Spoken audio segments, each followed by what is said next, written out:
नमस्कार दर्शक बंधु मो वास्तुविद भागीरथी बिंधाणी एवं मोर वास्तु संदेश चैनल को आपको स्वागत करुच्ची। जो दर्शक बंधु मैंने मोर वास्तु संदेश चैनल देखुं लाइक शेयर और सब्सक्राइब करूँ। आज आप देखिपुं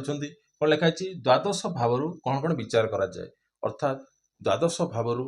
आम कौन मोक्ष विचार करवा आउ कौन व्यय विचार करवा सहित आम कौन दाम्पत्य सुख। हाँ दर्शक बंधु दाम्पत्य सुख कहले सप्तम भाव विचार कराए और दाम्पत्य सुख द्वादश भाव विचार कराए कि हाँ दर्शक बंधु द्वादश भाव विचार कराए कहीं द्वादश भाव आम तांकर दाम्पत्य जीवन सुखमय हम कि दुखमय हम सीटा एठू द्वादश भाव जना पड़े। दर्शक बंधु देखो ये जी आप लग्न कुंडली ये हूँ आप कौन ना द्वादश भाव। तो द्वादश भाव को जावा पूर्व आम जाना यही भावर कारक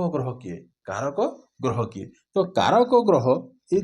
द्वादश भावर कारक ग्रह हूँ किए ना केतु आउ किए ना शनि। तो केतु किए जार मुंड ना केतु ग्रहर कौन ना तार मुंड ना मुंडर मान ऊपर पार्ट ना आउ गंडी पार्टा टोटाली अच्छी जार गंडी ना सी कौन जे तार चिंताधारा विशेषकर किसी न था आ डिसीजन माने जो से निष्पत्ति नब से निष्पत्ति भी कौन कमी आसी थाए। आ शनि हूँ कौन ना न्यायर ग्रह आउ कौन ना उदासीनता आउ आलस्य। तो आम जान कौन ये द्वादश भाव कारक ग्रह किए आसला ना केतु आ शनि। आ ये जो द्वादश भाव रहा ये जो द्वादश भाव रहा आम जो कहले मोक्ष कौन सत्य कौन मोक्ष समस्त को मिल जाए थाए। हाँ द्वादश भाव आम कौन केतु थिले आम कौन ना मोक्षर कारक ग्रह हूँ किए ना केतु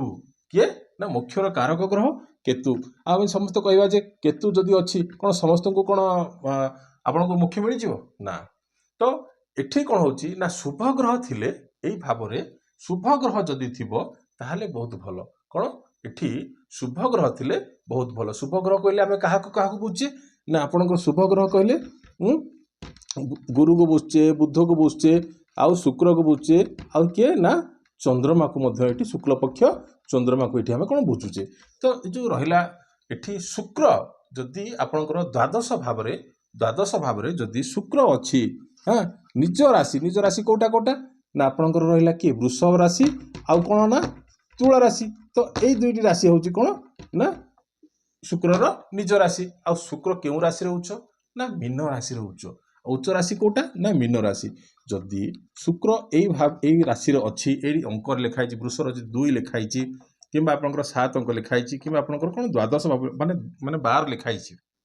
जदि ये अंक लिखाई ताले से व्यक्ति जनक अत्यंत सौभाग्यशाली आ सौभाग्यशाली सहित आउ कौन होता है ना कामुक प्रवृत्ति भी थाए कौन ना कामुक प्रवृत्ति भी ए व्यक्ति को कौन जदि शुक्र जार भी आपंकर द्वादश भाव अच्छी निज राशि अच्छी कि निज राशि नथिले भी ए भलिया स्थिति से कौन दर्शाई था। आउ जदि जार भी शुक्र द्वादश भाव अच्छी पीड़ित अवस्था नहीं कि शुक्र भी कौन शुक्र जदि पीड़ित नथिले तो अलग कथा कि जदि शुक्र पीड़ित अवस्था ताहले कौन कामुक प्रवृत्ति कौन आहरी कौन तांकर से लालसा कि इच्छा शक्ति जागृत करिथाए। आ जदि एठी कौन पाप ग्रह ठारू यही भाव में कौन पाप ग्रह ठारू शुभ ग्रह पाप ग्रह ठारू शुभ ग्रह एठी भल फल दे थाए। शुभ ग्रह एठी थिले बहुत कौन भल फल दे थाए। आ जदि एठी मध्य खाली गोटे जेमती कि मुद्रार 2टी पार्श्व थाए जेमती कि तार गोटे मेरिट्स थाए आ कौन थाए ना डिमेरिट्स थाए सही परि ए भाव सब भावर कुंडलीर सब भाव हाँ सब भावर कौन ना मेरिट्स थाए आ कौन ना डिमेरिट्स भी एठी लुचि थाए। आउ ये जो रहिले पाप ग्रह जदि आपंकर ये देखो शुभ ग्रह बसी कौन द्वादश भाव माने कौन शुभ ग्रह बसी किंतु ये रहा आपंकर माने 11 भाव ये हूँ आपंकर लग्न जदि 2 पटे जदि पाप ग्रह बसी जाइछन्ति कौन 2 पटे जदि पाप ग्रह बसिले ताहले ए द्वादश भाव कौन हम ना पीड़ित अवस्था को पलि आए कौन ना द्वादश भाव पीड़ित अवस्था को पलि आए। जदि ए भाव जदि एटा जदि पीड़ित अवस्था आसला तो ए भावटा कौन है ए भाव आउ ए राशि कौन है ना पीड़ित अवस्था को पलि आसला जहाँ फल कौन हम जदि द्वादश भाव पाप कर्तरी थी या आम कहूँ ना कौन ना पाप कर्तरी कथा कहले कौन माने जो जो द्वादश भाव यहाँ तर 2 पटे कौन जदि पाप ग्रह बसिले व्यक्ति जन को कौन कोर्ट कचेरी रे पैसा खर्च करिवो रोगरे पैसा खर्च करेबो आउ कौन करिवो अजथा धन को कौन जहाँ को जी पैसा देदेला से पैसा कौन मिलबार कौन ना नथिबो हाँ ଯାହାଫଳରେ ଅଯଥା ଟେନସନ ଆସିଥାଏ କ'ଣ ଅଛି ଯଦି ଆପଣଙ୍କର ଦ୍ୱାଦଶ ଭାବ ପୀଡ଼ିତ ଅବସ୍ଥାକୁ ପଳେଇ ଆସିଲା। ଆଉ ଯଦି ଏଠି ଯଦି ଶୁଭ ଗ୍ରହ ବସିଲା, ଯଦି ଏଠି ଆପଣଙ୍କର ଶୁଭ ଗ୍ରହ ବସିଲା ଆଉ ଏଇଟା ଶୁଭ କର୍ତ୍ତରୀରେ ଅଛି କିମ୍ବା ଶୁଭ ଗ୍ରହର ଦୃଷ୍ଟି ମଧ୍ୟ ଯଦି ଏ ଭାବକୁ ପଡୁଛି କୋଉଠି କି ଯଦି ଦ୍ୱାଦଶ ଭାବକୁ ଯଦି ଶୁଭ ଗ୍ରହର ଦୃଷ୍ଟି ମଧ୍ୟ ପଡୁଛି, ଶୁଭ ଗ୍ରହର ଦୃଷ୍ଟି ଯଦି ପଡୁଛି ତାହେଲେ ଏ ଭାବ ମଧ୍ୟ ବି ଭଲ ହବ। ଅର୍ଥାତ୍ କ'ଣ ଯେ ଆପଣଙ୍କର ଯଦି ଦ୍ୱାଦଶ ଭାବରେ ଶୁଭ ଗ୍ରହ ଥାଉ କିମ୍ବା ଶୁଭ ଗ୍ରହର ଦୃଷ୍ଟି ଯଦି ପଡୁଛି, ଏ ବ୍ୟକ୍ତି ଜଣକ କ'ଣ କରିଥାଏ ନିଜ ଇଚ୍ଛାରେ କାହାକୁ ସାହାଯ୍ୟ ସହଯୋଗ କରିବାର ଅଛି, ଉପରେ ପଡ଼ିକି ନିଜେ ସାହାଯ୍ୟ କରେ। କିନ୍ତୁ ଆଜିକାଲି ଯାହାକୁ ସାହାଯ୍ୟ କରୁଛି ତା ମନରେ କ'ଣ ଥାଉଛି ନା କିଛି ଲାଳସା ଥାଉଛି, ମୁଁ ତାକୁ ସାହାଯ୍ୟ କଲି ମାନେ ମୁଁ ସେ ସାହାଯ୍ୟ ସେ ମୋତେ କି କରିବେ କିମ୍ବା ତାଙ୍କ ନିଜ ଲୋକ କିଏ ସାହାଯ୍ୟ କରିବେ, କିନ୍ତୁ ଏଭଳିଆ ମନରେ ଆମର ଥାଉଛି। କିନ୍ତୁ ଏ ବ୍ୟକ୍ତିଙ୍କର ବେସିକାଲି କ'ଣ ଦ୍ୱାଦଶ ଭାବରେ ଯଦି କାହାର ଶୁଭ ଗ୍ରହ ଅଛି କିମ୍ବା ଶୁଭ ଗ୍ରହ ଦୃଷ୍ଟି ପଡୁଛି, ସେମାନେ କ'ଣ ନିଜ ଆଡୁ କ'ଣ ସାହାଯ୍ୟ ସହଯୋଗ କରିଥାନ୍ତି ଆଉ ନିଜ ଆଡୁ ମଧ୍ୟ ବି କ'ଣ ନା ଦାନ କରିଥାନ୍ତି, ଦାନ ଧର୍ମ କରିଥାନ୍ତି। ତାଙ୍କୁ କିଏ କହିବାକୁ ପଡିବନି ଯେ ଏଠି ଦିଅନ୍ତୁ କିମ୍ବା ସେଠି ଦାନ କରନ୍ତୁ, ସେମାନେ ନିଜ ଆଡୁ ମଧ୍ୟ ତାଙ୍କର ଏ ପ୍ରବୃତ୍ତି ତାଙ୍କ ମନରେ କ'ଣ ଜାଗୃତ ହୋଇଥାଏ କିମ୍ବା ସେମାନେ କରିଥାନ୍ତି ମଧ୍ୟ ବି। ଆଉ ଯଦି ଏଇ ଦ୍ୱାଦଶ ଭାବରେ ମେଷ ରାଶି ଥିବ, ତାପରେ କର୍କଟ ରାଶି ଥିବ, ତାପରେ ଆପଣଙ୍କର ଆସିବ ତୁଳା ରାଶି ଆସିବ କିମ୍ବା ଆପଣଙ୍କର ମକର ରାଶି ଆସିବ, ମାନେ 1, 4, 7, 10 ଯଦି ଏଇ ଭାବ ଅଛି, ଏମାନେ କ'ଣ ହଉଛନ୍ତି ନା ବେସିକାଲି ନଦୀ ହ୍ରଦ ପାହାଡ଼ ଝରଣା ମାନେ ଧାର୍ମିକ ସ୍ଥଳ ହଉ ଟୁରିଷ୍ଟ ପ୍ଲେସ୍ ହଉ ଏମାନେ କ'ଣ ବୁଲନ୍ତି, ଯାହାଫଳରେ ପଇସା ବ୍ୟୟ ହେଉଛି ନା ନାହିଁ, ଯେକୌଣସି ବାଟରେ ତ ପଇସାଟା ପୁଣି ତ ବ୍ୟୟ ହେଉଛି ନା, ଖର୍ଚ୍ଚ ହେଉଛି ନା। ଯଦି ଏଭଳିଆ ରାଶି ଯଦି ଆପଣଙ୍କର ଅଛି ତାହେଲେ ଆପଣ ନଦୀ ଝରଣା ପାହାଡ଼ ପର୍ବତ ଏସବୁ ଧାର୍ମିକ ସ୍ଥଳକୁ କ'ଣ ଆପଣ ବୁଲି ଯାଇଥାନ୍ତି। ଆଉ ଯଦି 12ମ ଭାବର ସ୍ୱାମୀ ଯେଉଁ ଭାବକୁ ଯାଇଥାଏ, 12ମ ଭାବର ସ୍ୱାମୀ ଏଇଟା ହେଉଛି 12ମ ଭାବର ସ୍ୱାମୀ ଯେଉଁ ଅଙ୍କ ଲେଖା ହେଇଛି ତାର ଗ୍ରହ ସ୍ୱାମୀ ଯେକୌଣସି ଭାବକୁ ଜନ୍ମ କୁଣ୍ଡଳ ଯେକୌଣସି ଭାବକୁ ଯାଇଥାଏ ସେ ଭାବରେ କ'ଣ ହେଇଥାଏ କମି ଆସିଥାଏ। ଅର୍ଥାତ୍ ସେ ଫଳରେ କ'ଣ ଯାହା କିଛି ଫଳ ମିଳିବା କଥା ସେ ଫଳରେ କ'ଣ ନା କମି ଆସିଥାଏ। ଅର୍ଥାତ୍ ଯଦି ଦ୍ୱାଦଶ ଭାବର ସ୍ୱାମୀ ଯଦି ଆପଣଙ୍କର ଦ୍ୱିତୀୟ ଭାବକୁ ଗଲା ତାହେଲେ କ'ଣ ହେଇଛି ବ୍ୟକ୍ତିକୁ କ'ଣ କରିଥାଏ, ଯେତେ ପଇସା ରୋଜଗାର କଲେ ମଧ୍ୟ ବ୍ୟକ୍ତି କହୁଛନ୍ତି ନା ଅଧିକାଂଶ ସମୟ ଯେ ଆଜ୍ଞା ପଇସା ଯେତେ ରୋଜଗାର କଲେ ମଧ୍ୟ ମୋ ପାଖରେ ପଇସା ରହୁନାହିଁ।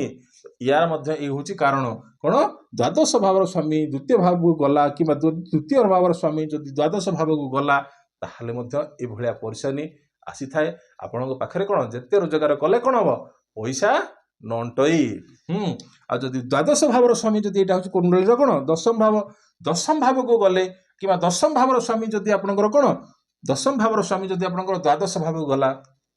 ତାହେଲେ କ'ଣ ହବ ନା ଆପଣ ଗୋଟିଏ ପରେ ଗୋଟିଏ କ'ଣ ସେ ସର୍ଭିସ୍ ହଉ କିମ୍ବା ଆପଣଙ୍କର ବେପାର ହଉ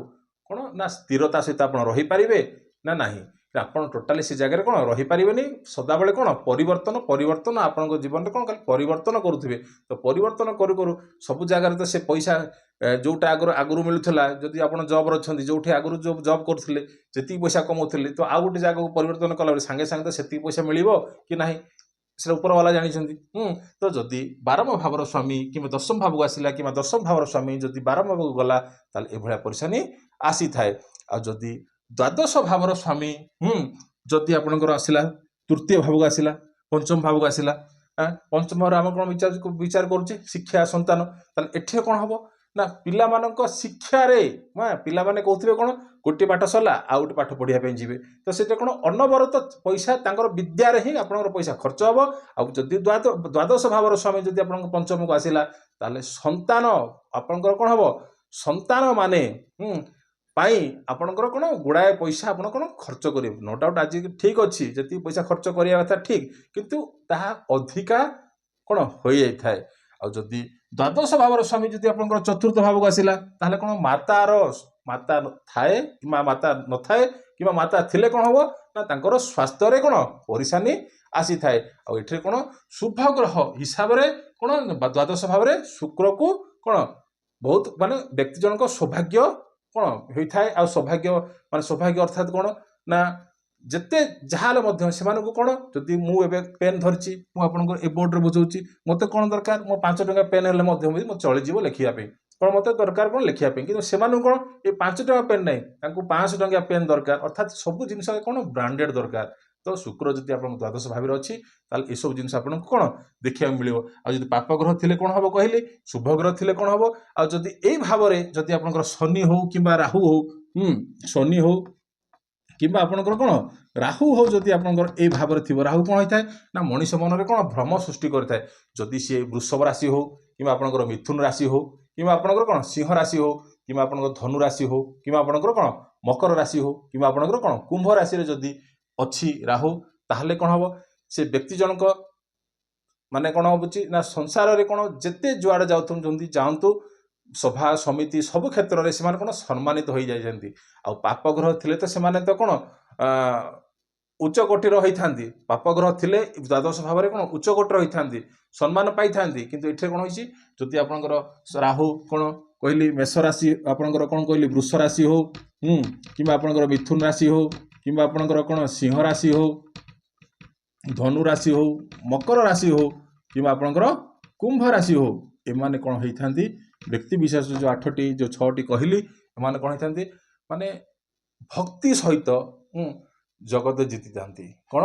जदि आपंकर द्वादश भाव में एभलिया अच्छी राहु बसीची ए राशि रे ताहले आपण कौन भक्ति बल रे कौन जगत जीति था आ कौ माने मोक्ष प्राप्ति करती कहीं प्राप्ति करती अरे शनि हूँ कौन ना जो सप्तम द्वादश भाव थे कौन व्यक्ति को आलस्य आ कौन करे माने